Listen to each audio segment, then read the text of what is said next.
आज जी वस्तू घ्यायची होती 3-4 दुकानं फिरून पण नाही भेटली. ती फक्त एका ठिकाणीच भेटली. तर नमस्कार मित्रांनो, स्वागत आहे तुमच्या एका नवीन व्हिडिओमध्ये. तर आज चाललो होतो ज्ञानभाऊ संघ कॉलेजला. आपली तर देवळे झाली, पण बाकीच्या पोरांची काही देवळे झाली नाही वाटतं अजून. आम्ही दोघं चालतो सगळ्यात अगोदर कॉलेजला. कॉलेजला येऊन 2 मिनिटं होत नाही, तर मग आला आपला परम मित्र गोपाल. ज्ञानभाऊ पाहत होते मोबाईलमध्ये व्हिडिओ म्हणत होते, हेअर कट माझ्यावर भारी कसा दिसेल. मी मित्र आहे म्हणून काही बोलू नाही शकत, तुम्ही सांगा. मॅडमनं द्यायला आमच्याकडे स्पीकर आणून ह्यो स्पीकर काही चालू होत नव्हता. लय कुटाणे करत होते पोरं, तरी काही चालू होत नव्हतं. तर नंतर काय मग मी पळून निघलो दुसरा स्पीकर आणायला. तो स्पीकर काही चालू होत नव्हता. नवीन स्पीकर आणत नाही आम्ही, त्याला आमच्या वर्गातल्या 2 किड्यान तो स्पीकर दुरुस्त केला. जुना स्पीकर चालू करायचं कारण म्हणजे स्पीकरला आवाज होता जास्त. स्पीकर चालू झाला म्हणजे लागले किडे ब्लूटूथ कनेक्ट करायला. नंतर म्हणलं येलं वाजू द्या गाणे, आपण चला बाहेर क्रिकेट खेळायला. आम्ही आलो क्रिकेट खेळायला. मग आले तुमच्या भावाची बॅटिंग. तुमच्या भावाला तर क्रिकेट काही एवढं येत नाही, पण मग पाहिलं कधी नव्हत खेळून थोडंफार. नंतर काय जे व्हायचं ते झालंच. ते प्रत्येक मॅच मध्ये होतं.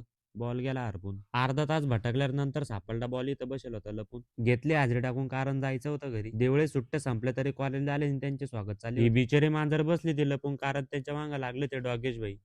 डॉगेश भाई पाहत होते मांजर कुठे जाऊन बसली. डॉगेश भाईला टाटा म्हणून आम्ही चाललो घरी. रात्री यावं लागलं जाफराबादला, कारण माळ गेलती तुटून. नवीन माळ घ्यायची ती. 2-3 दुकानं फिरली तरी काही माळ भेटली. ती भेटली फक्त आपल्या मारुती महाराजाच्या मंदिरासमोर. घ्यायला तर आलतो, फक्त माळच माळी सोबत आज 3 अत्तर पण घेऊन टाकले वेगवेगळ्या फ्लेवरचे. सचिन भाऊ म्हणे अत्तर चांगले भेटते म्हणे इथं. आम्ही घेतो अत्तर मारून, तुम्ही पण घ्या लाईक करून.